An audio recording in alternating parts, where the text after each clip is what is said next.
students. Today we are going to continue class 12 physics, chapter number 4, that is moving charges and magnetism. In this video we are going to learn about the topic that is Biot-Savart's law. Right? Before going into the topics detail, let us remind the 3 points, right, that we had already learned. See, the first point, that is the static charge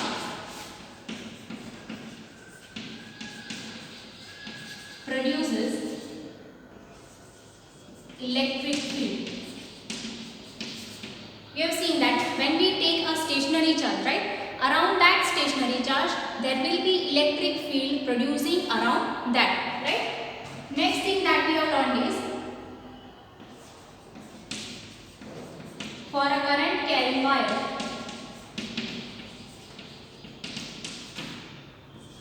magnetic field is produced, right. That also we had seen. We had seen the experiment also, right, when we take a cardboard and when we take a conducting wire through that cardboard, right, making it a hole, and when current is passed through that conductor, and if we put iron fillings around that, then what happens? The circular loops are formed. The iron fillings get arranged itself in the circular form. That experiment shows that when current is passed through the conductor, then magnetic field is produced around that, right. So for a current carrying wire, magnetic field is produced around that. And another point, that is moving charge. Moving charge also produces the magnetic field. Okay. See, static charge can only produce electric field around that, right? But for a moving charge, apart from that, the magnetic field is also produced around that. Because see, current is what? It is nothing but the flow of the charge, right? So charges, when it is in motion, that is called as current, and around that current the magnetic field is produced, right? So here also moving charge can produce magnetic field around that, right? So you should know this 3 important points, that static charge produces only the electric field, moving charge produces the magnetic field as well, and the current, when it is passing through the conducting wire, then around that conducting wire magnetic field is produced. Okay. Now see, Biot-Savart's law is actually what?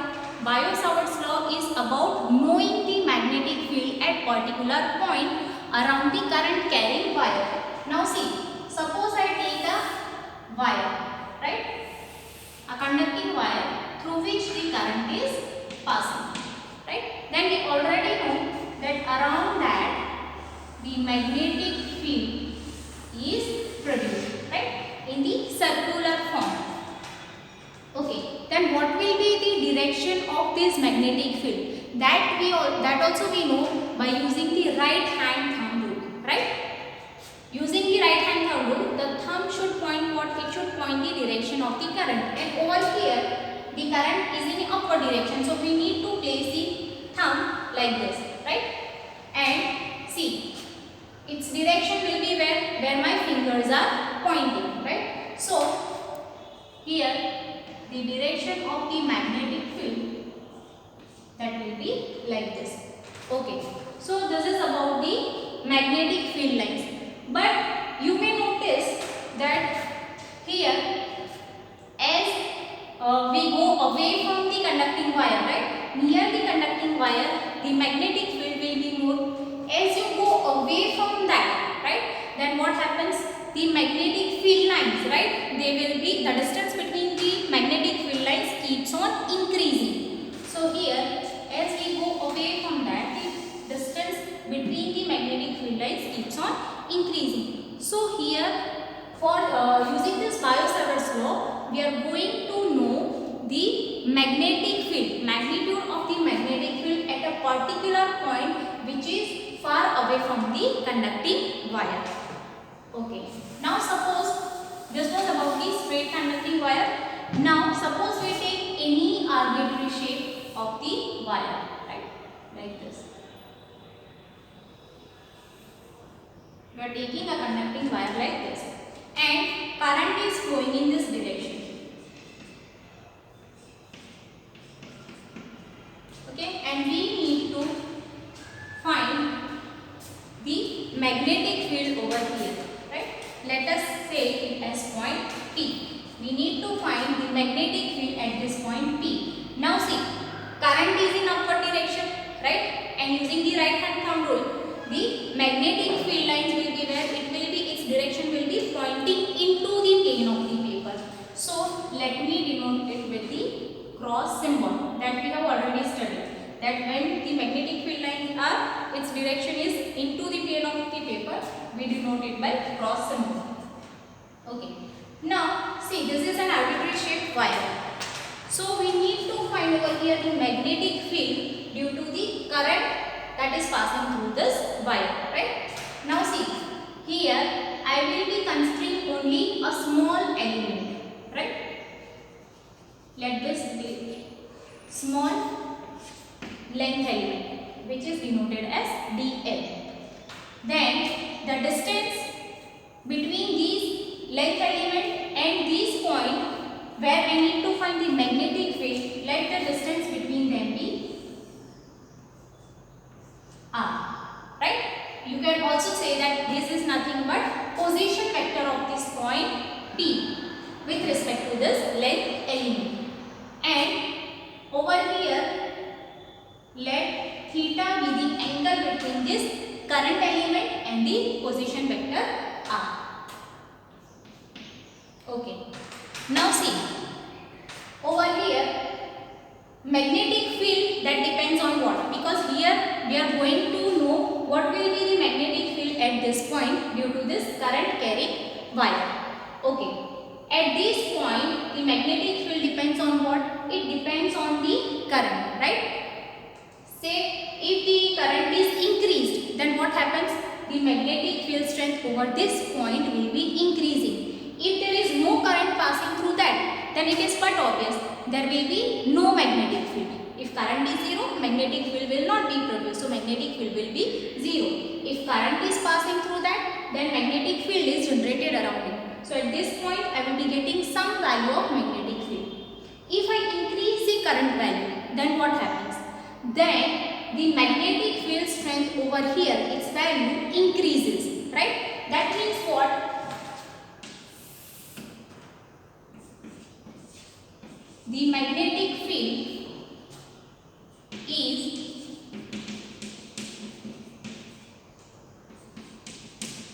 directly proportional to the current. So I can write dt is proportional to I.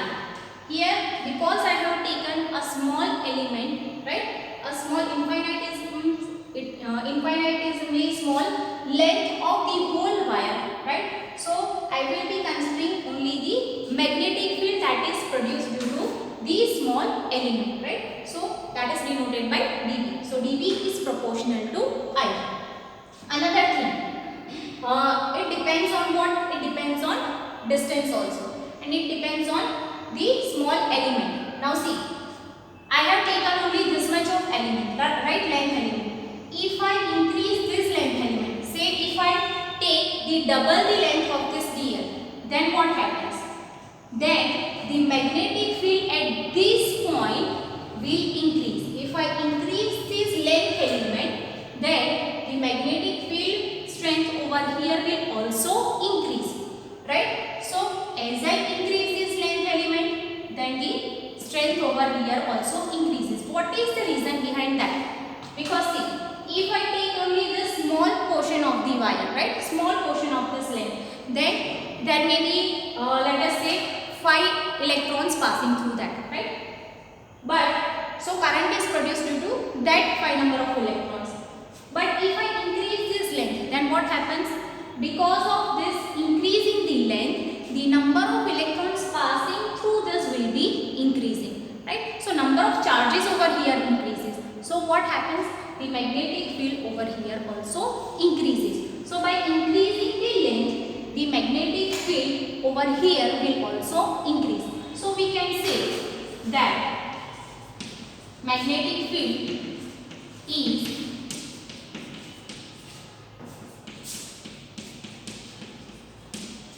directly proportional to the length, that is real vector of the current element.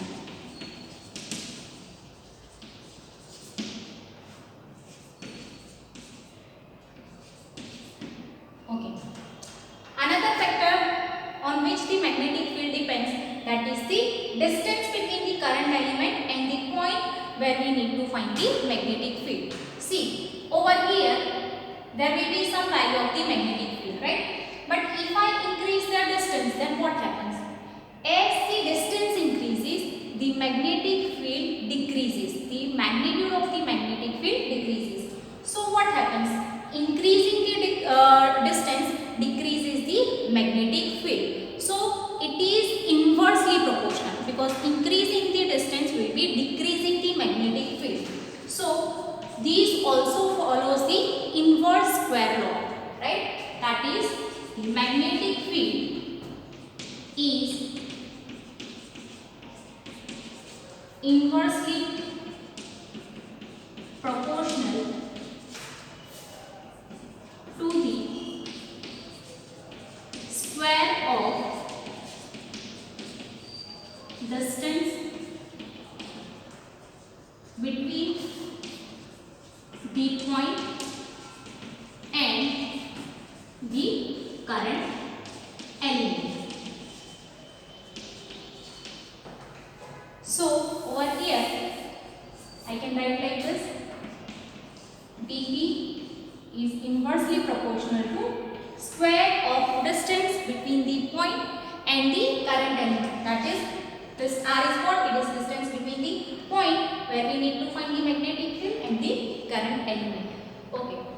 On the other factor that the magnetic field depends, that is nothing but this theta, right? So dV is directly proportional to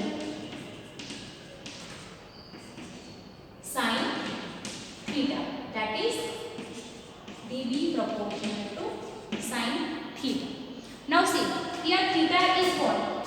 Theta is the angle between the current element and your position vector over here.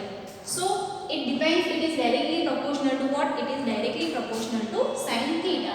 Now see, over here whether we take these angle or we take these angle, it will be having the same value. Why it will be having same value? Because see, this whole angle makes 180 degree. If we consider these as theta, then this will be pi minus theta, and we know that sine pi minus theta is equals to sine theta, right? So you will take this angle or this angle, but why we are considering this angle, that will be seen later on. So dV is proportional to sine theta. So over here the magnetic field depends on what? It depends on the current, it depends on the length element, it depends on the sine theta, and it depends on the distance between the point and the current element. So combining all these four, let me say this as 1, this is equation 2, this is third and fourth. Combining all the four equations,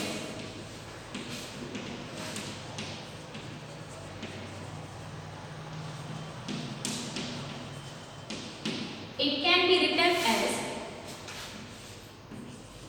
dV proportional to I dl sin theta, because they are directly proportional.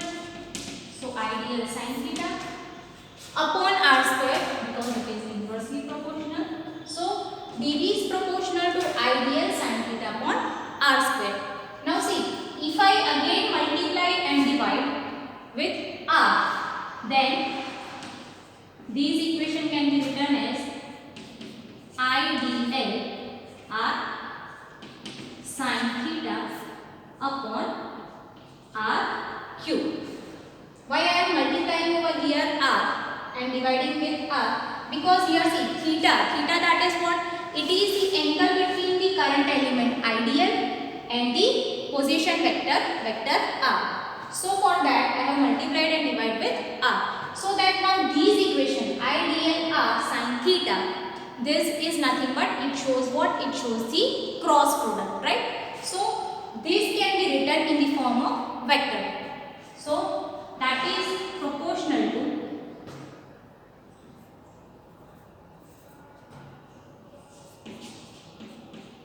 first let me write it at the constant. Remove this proportionality. So it will be mu 0 upon 4 pi IDL r sin theta upon r cube. This mu 0 upon 4 pi, I am removing this proportionality and putting this mu 0 upon 4 pi. So this is nothing but it is the proportionality constant that we have studied in every equation, that when we remove the proportionality sign, we need to put the proportionality constant. So over here mu 0 upon 4 pi, that is what? That is the proportionality constant. And over here mu 0, that is what? It is nothing but the permeability of free space. Mu 0 is nothing but permeability of free space. And what is permeability? Permeability, it is nothing but it shows the amount of the resistance that is offered by the material when there is formation of the magnetic field. See, when the current is passing through this wire, right, the magnetic field line will be generated around that, right? So in which medium that is placed, that depends on this permeability, right? It depends on the material. So it is nothing but the resistance offered by the material against these magnetic field lines that is produced. So mu 0 over here is permeability of free space. So students, first of all you may note down this, then we will write this magnitude of the magnetic field in the form of vector. We will see the vector notation.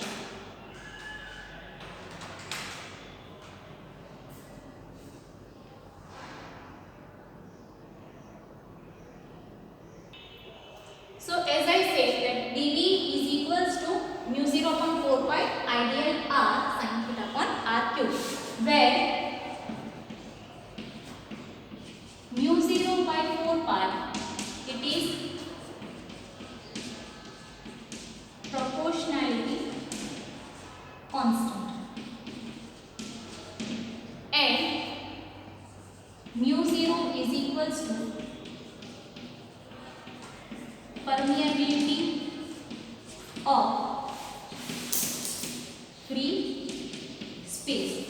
Now see, what is the value of this mu 0? The value of this mu 0 is 4 pi, which we take on the other side, right? Taking all this term on this side and 4 pi also on this side, we will get 4 pi into 10 raised to minus 7. Now see, what will be the unit?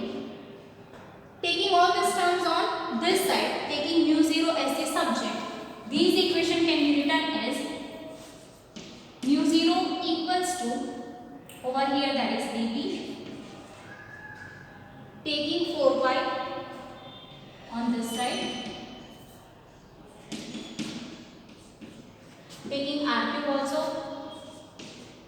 on this side, taking ideal r sin theta in the denominator. Now see, unit of this magnetic field, that is Tesla. Here r is distance, so its unit is meter. Because it is having power p, so we need to write meter cube. This is the numerical value, so there will not be any unit. Here I am having current, its unit is ampere. dl, that is the length element, so its unit is meter. Here r represents distance, so its unit is meter. And this sin theta again, it is trigonometric function and it will not be having any unit. So cancelling out this, what I am having, that is Tesla meter upon ampere. So the unit of mu 0, that is Tesla meter per ampere, right? So this is very important to know, because that is used in the numerical, to solve the numericals, as well as the unit and the dimensional formula is also asked as MCQ. So mu 0 is equals to 4 pi into 10 raised to minus 7 Tesla meter per ampere. Now see, these ideal r sin theta, as I have already said that theta is what? It is nothing but the angle between the current element and this position vector, right? So d sin theta can be written in the form of cross product, right? So the vector notation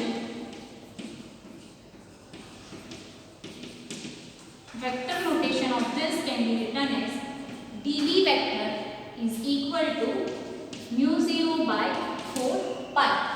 Resolving this in the form of cross product, I can write it as ideal vector cross r vector upon r cube. Okay, so this cross product can be resolved, it can be written as ideal r sin theta.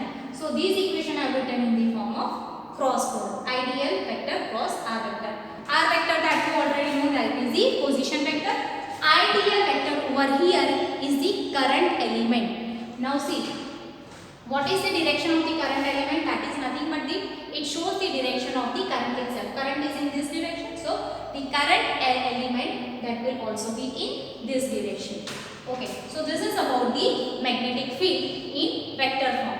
And we know that when we are using the vector, that means it will be having specific value also, it will be having the direction also. So where will be the direction of this magnetic field lines? Now see, considering this point, now see current element over here, that is ideal vector, taking vector that is angle theta from the current element to this position vector r, right? That means we can use over here the right hand screw rule, right? Taking screw like this, suppose consider this screw like this, right? And the angle that I have drawn from the ideal to r, here the cross product is of current element and the position vector. So taking screw over here and taking the angle from current element to position vector. So when I advance this screw like this, the direction in which this screw advances shows the direction of the magnetic field. So when I take the screw, when I rotate it, it will be in this form, in this direction. So it will go inside. That means what? The magnetic field direction will be into the plane of the paper, right? That is already denoted with the help of this. But when you need to write this, see, this is suppose the current element and this is the position vector. Ideal vector and this is r vector. So these makes the plane, right? The plane in which we are having the cross product of the current element and the position vector perpendicular to that into the plane of the paper will be the direction of the magnetic field. So let me write it as its direction is perpendicular to the plane having current element and the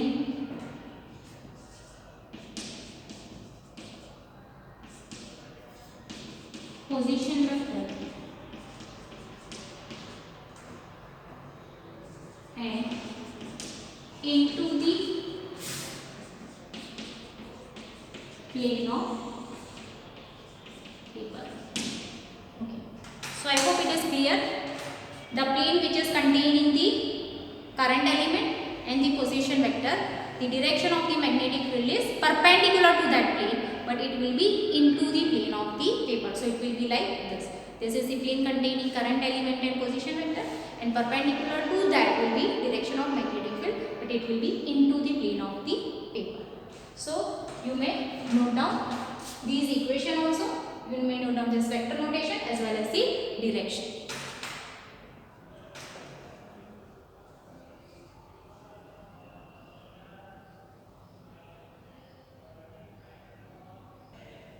Now see, now we need to write the law. See, this question is asked in the exam, and in that it is important to state the law. So the factors that I have written initially, on the basis of that 4 factors we need to write the law. So it is like this: according to the Biot-Savart's law,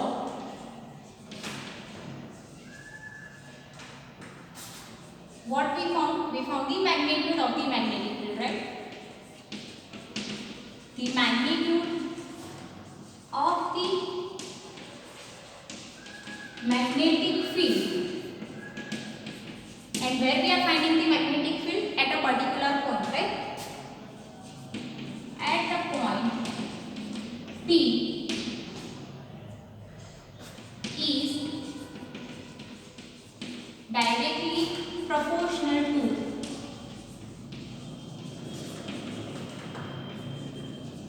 the 3 factors, that is directly proportional, that is the current, length and sin theta, and inversely proportional to the square of distance between the current element and the point over here, it is P. So you can write law like this: according to the Biot-Savart's law, the magnitude of the magnetic field at a point P is directly proportional to the current, length and sin theta, and inversely proportional to the square of distance between what? Distance between the current element and the point P. Okay, students, you may write on this law.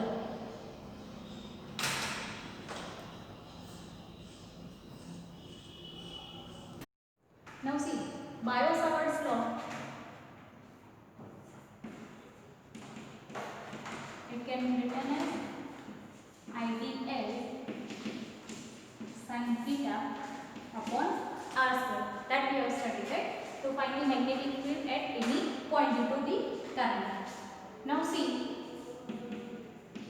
there are 2 special cases for this. The first one is if we take theta is equals to 0. Theta is equals to 0 degree. And here, if theta is equals to 0 degree, then it will be sin 0. And sin 0, that is 0. So in that case, dV equals to 0. That means what? Magnetic field